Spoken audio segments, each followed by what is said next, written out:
As a community, success for our children is one thing we can all agree upon. In a quest to increase the odds of success, the Search Institute has developed a number of ingredients that, when presented in a child's life, improve their chances of success.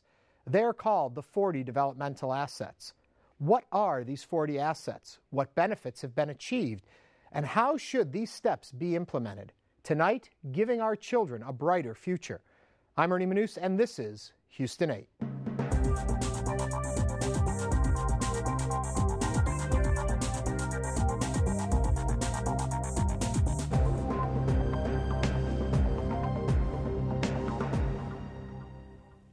Joining us tonight are Lisa Carruthers, Director of the Cooperative for After School Achievement, Harris County Department of Education. Dr. Gary Patterson, Director of Professional Development and the Fine Arts Programs, Lamar High School.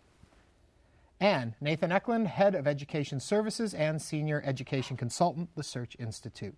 Welcome to all of you. Thank you. Let's start right off with, and I'll start with you, Nathan, about these 40 assets. And from my research, at a point there were only 30 of them, and they've grown to 40 now. What are these? Where did they come from? Yeah, there were 30. There are now 40, and there could probably be 80. But we really look at them as these nutrients, these building blocks that young people need, and kind of the structure of the 40. There are 4 categories of these external pieces, these contexts kids need around them, their school, their community, their families. And then there's another structure of 4 categories of the internal things that we hope can grow and develop inside of those contexts. And so there's 20 external ingredients and 20 internal ingredients. See, we struggled with figuring out what to term them in that opening piece, and we called them ingredients. Yeah. But they're suggestions, thoughts, ways of living. How would you define them? So they're a way of putting language around good intentions, really. And I think it's a way of putting language and structures for adults, really, to say we have these desires for our kids. We have a view of the world we want them to live in and to share with us, but we don't really know how to name it. And so what this research-based structure is a chance to be able to actually have language and have a way of framing, this is what the world should look like around these young people. And this is one way of naming the kinds of successes we want for young people. And so I think the word ingredient, it's actually, it is apropos. But it's also something very structural to it, providing schools and communities with a way of saying we want these things, but we don't know exactly what they are. Mm-hmm. So our organization provides both the content and the language, but also the research to back it that says this has rigor. This isn't just nice ideas for kids, but this is really central to school success. And we are going to get into what they are, so for the audience at home who's wondering, what are they talking about? We will get there. But what I'm curious, let me go to Lisa right now about this, isn't this just common sense? Aren't these just things that should already be there? Why does this have to be laid out? It isn't common sense. The problem is that it's not there for every child in Harris County. And, I'm speaking from Harris County, but, in our current society, we no longer have communities where parents are watching kids. They're working now. The kids don't necessarily have a place to go. They're in the school system when they're out. They're sort of in the streets, home alone possibly.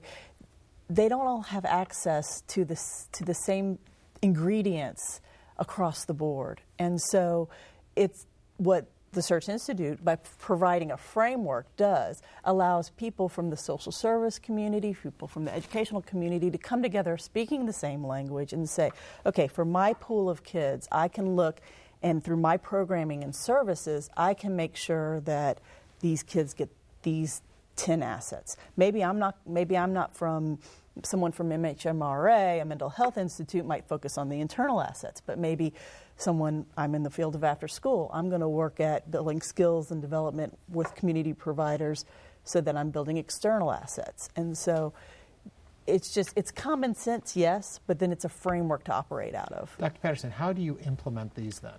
When we first started working with 40 developmental assets, we did the regular kind of thing, go to the training and the trainer of trainers and this sort of thing, brought them back to campus. And we were still in that dialogue, that period where we just can't do for kids what should be done for them at home. In other words, this is what parents need to be doing. And so we were running into all of this, and it finally has moved at Lamar to the point you don't try to check them off one at a time to see if you can get to all 40. You need to be aware of the entire spectrum. It's like a fabric, and we all work in weaving that fabric. And so we pull them, and the beauty of the assets is they will fit with any other program you're doing to develop kids. And at Lamar, we're an IB World School, and the International Baccalaureate has what they call the IB Learner Profile. Those are 10 attributes. If kids have those 10 attributes, or a large majority of them, they're going to be successful. And we're talking about communicators. We're talking about everything in the world. So our IB Learner Profile, those attributes are just perfectly merged. But what I love about the assets is that as we keep working with this nationally, internationally on a scope, it's that language that you're talking about. We're working with United Way. 37 organizations that provide out-of-school care have adopted the language of the assets. Well, that is tremendous because now we're all communicating basically the same way. Okay, we need to talk about what some of these assets are because I'm sure at home they're totally lost at this point. Let's go through a few of them. And can we start with the support? And I spent more time looking at the 12 to 18-year-old group, but you've got them broken up in 4 different age ranges, but they pretty much all reflect the same things. So let's start with the support. So we can just kind of do a quick assets 101. I think that's why you're here. Help us along. So inside of the external framework, we have support, empowerment, boundaries and expectations, and constructive use of time. So those are 4 categories that we, both through our print materials and our training, our survey work, allows schools and organizations and communities to look at how is it that we are providing those inside of those categories. Where and this is all feeling, for external assets. These are things that you get from your community, your school, the people around you. Yeah, and if we could even back up, even though you were just trying to bring me in, I'm going to bring it back. We're never going to get to them, are we? I think the other key to that is if we look at schools say I can't raise these kids on my own, and we say we need parents' help, and parents say I can't do all of this. I need schools to help, and faith-based communities say we want to help, but we only do these things, and our message in this framework allows them to say, well, no, actually, why don't you do focus on those 12 assets that you really where you're intersecting with these young people, because you can see that over here these people are doing this work with us, and so it is that idea of a tapestry. It is this idea of a whatever imagery we want to use. It's that idea that if we have that shared language, we can see where our kids are either falling through or where they're really doing well. So in the I'm just going to jump here and say on your website it was said where people say that's one more thing to add to the plate. How do we have time to add one more thing? And that your organization says, no, this is the plate. This helps make a stronger foundation. Still do everything you're doing as a community, but this gives you something to support it with. Yeah, and we have these big, lofty hopes for young people. And if you think about it, we want them to be college and career ready. We want them to be happy and productive and civic minded. We want them to be respectful. We want them to know math and reading and science and technology. I mean, we have these really big global goals for young people. And if we lump those all in to one pile and say, here, let's do that for kids, it's pretty overwhelming. And I think we can see that affecting our organizations and our communities. This is a chance to break it in almost kind of bite-sized chunks for people. I'm going to do what I do well, and I'm going to do it really well on behalf of this kid because I know that there are other places in his or her life where they're experiencing these kinds of things. So there's the external piece. Just to get you into some of these the internal piece. So if we look at that context, we look at the way that we support kids, the way that we put boundaries and expectations around them, the way that we look at their time and our time with them, we're hopeful that we've created an environment where these internal categories rather, can better come to fruition. So commitment to learning, positive values, social competencies, and positive identity. Those are the 4 internal categories. And as we look at that, we say, well, the better that we give these contextual pieces, the more of those internal categories of young people are likely to occur. And overall, the message is the more the better. The more of these 40 that they experience, the better they do in school, the fewer risk behavior, kind of negative things that they're engaging in, and the better our school culture and climate is. And statistic, the majority of students out there today get less than 20 of these. And for those who get more than that, you can automatically see the change in their behavior. You can see that there's less drug use, less problems with the law, better school grades. All of those go up as these are implemented. We've teased the audience enough. What are they? So, family support. In the support area, you have family support, positive family communication, other adult relationships, caring neighborhoods, caring school climate, and parental involvement in schooling. Those just make up the first 6. That's right. So that you can get an idea of what we're talking about in these concepts. Right.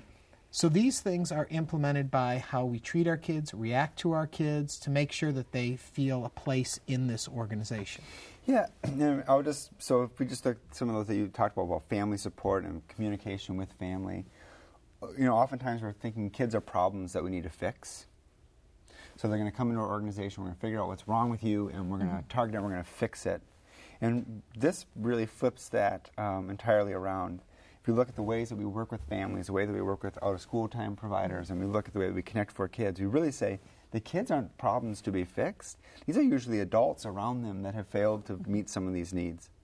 So it's not that we're going to fix these children, but we are going to be really aggressive and humble and honest about the ways that we have not given them that lattice work underneath them where they're slipping through. And we're going to have all 40 of these on our website so people can go through them and see what we're talking about.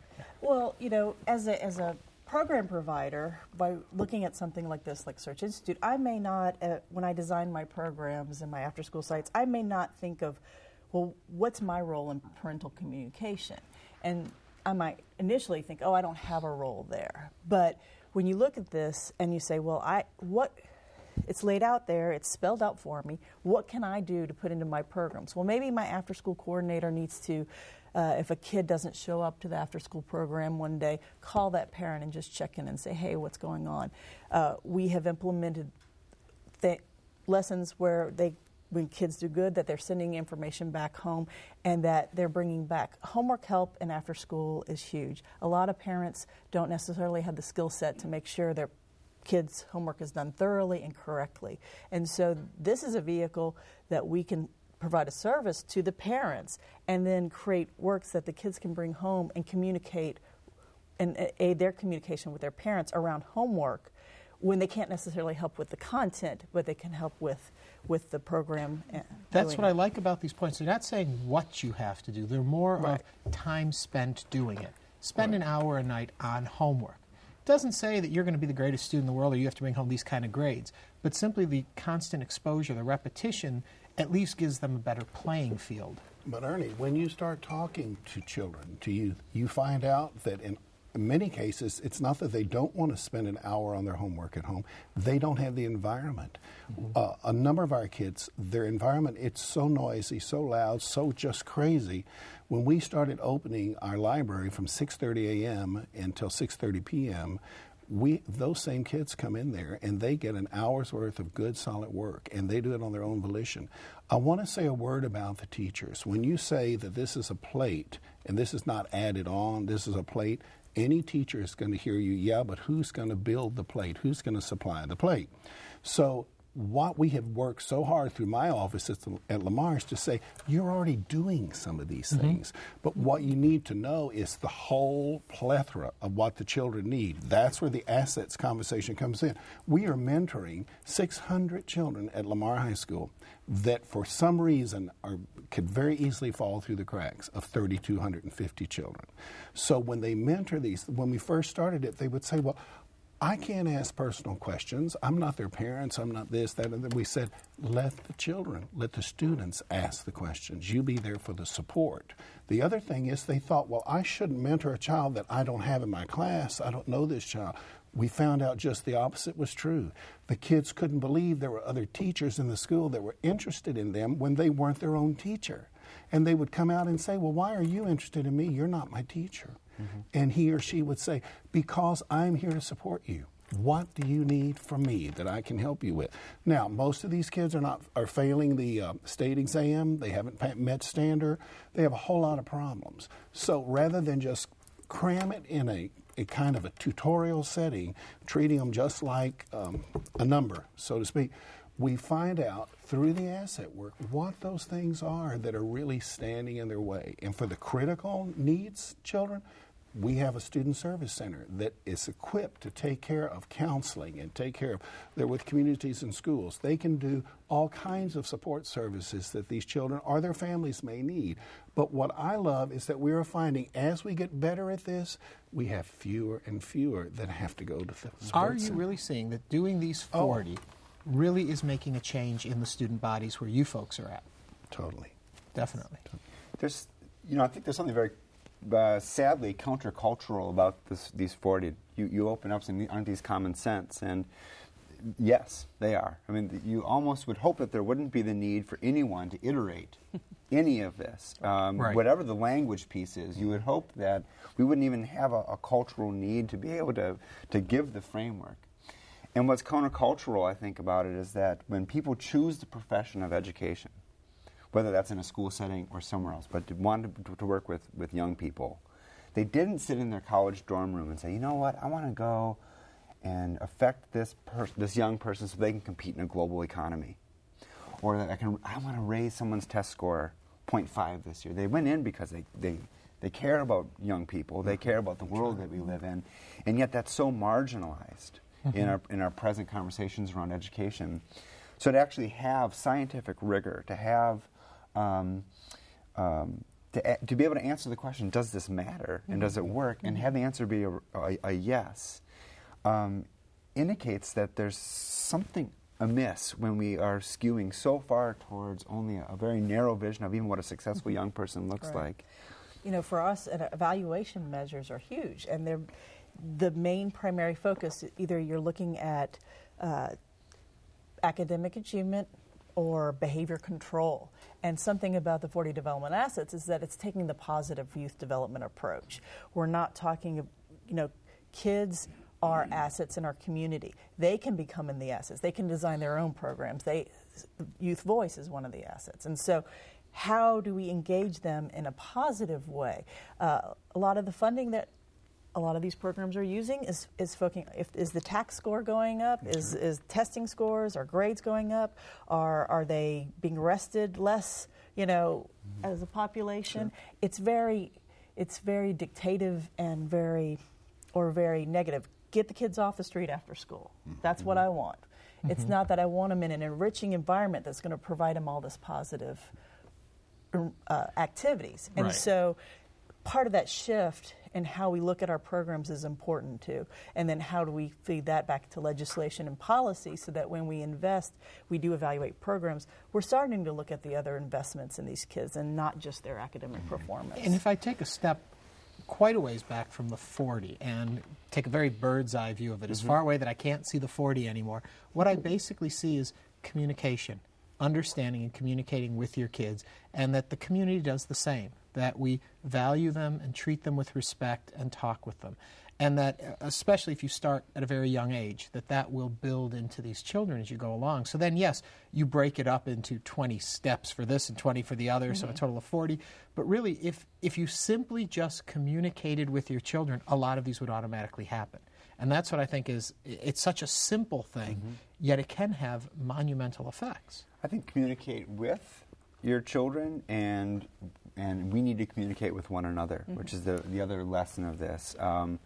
I think we tend to overthink a lot of education reform. We tend to overthink about program review and program improvement. I'll just take a very Pollyanna route and say, if schools are places where adults and young people want to go, we'll stem the problem of dropouts.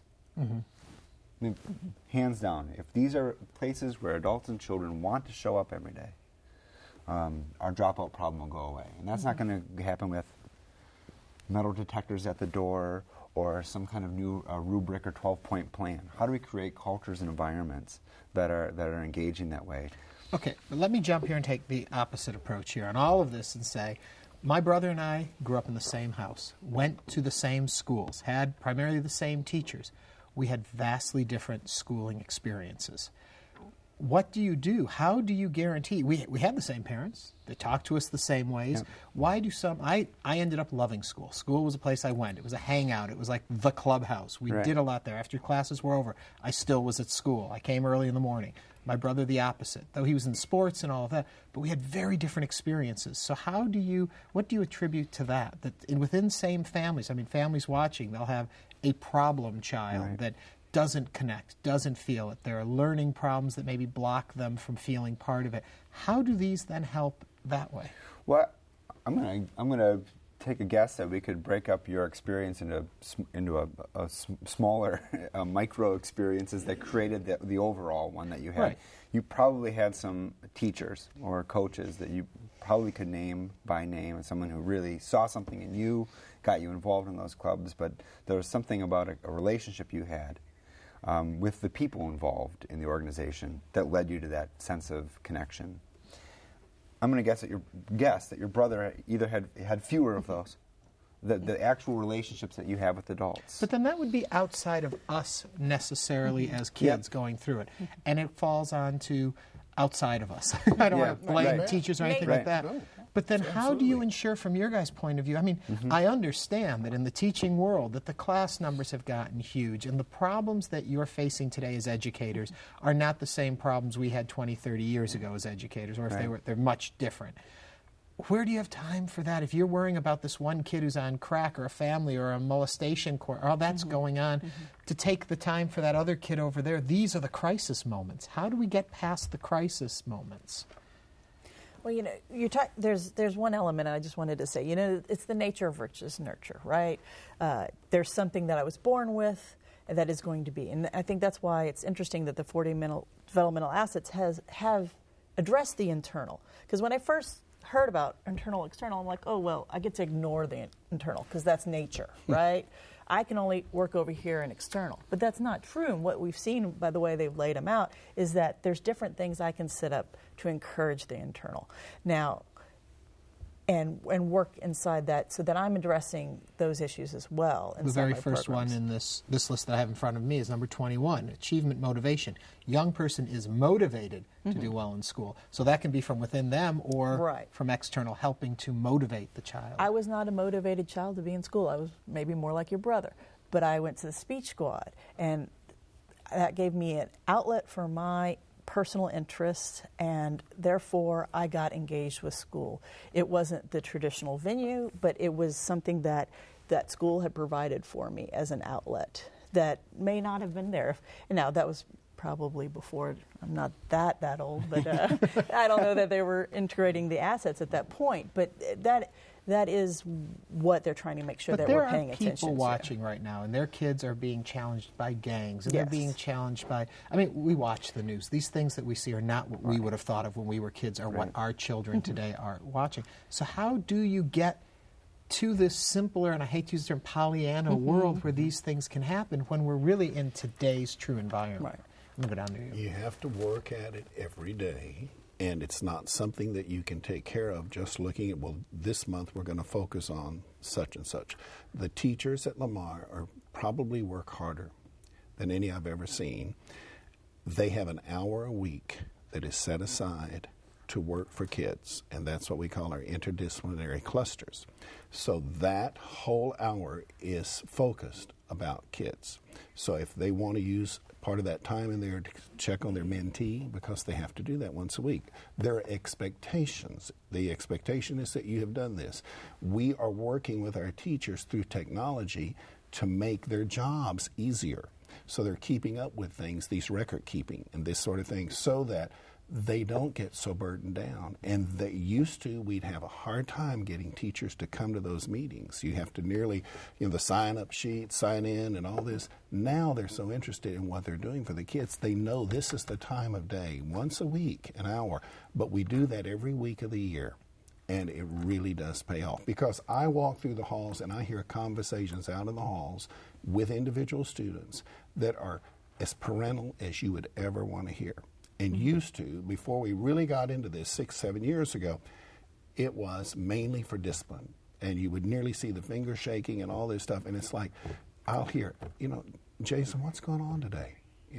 I can tell something is not quite the same and so forth. And sometimes the kids will respond, sometimes they don't. There's a million more things I want to hit on. They give me a 1-minute warning in there. And the two things that I want to jump onto real quick is the fact that in today's society, it seems we're building more boundaries between parents and children, or adults and children, because there's a fear of things going wrong if children and adults intermingle.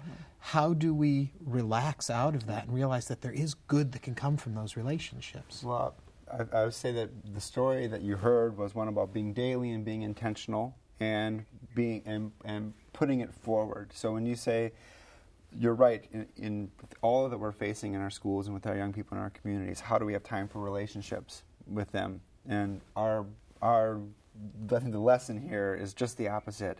With all that's going on in our society and with our young people, how is it that we don't have time for relationships? And if we don't make that time, make the time, not find it, but make the time. At what cost? And so I think this is it is a lesson about how intentional we are. Well, we never got through all of them, but they are on our website. Okay. Please go there and find out more. Thank you all for coming in. You.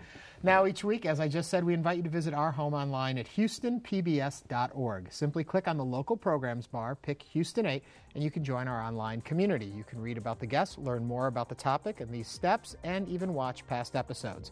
So that does it for us tonight. Until next time, I'm Ernie Manous. Thank you for joining us, and have a great week. Bye-bye.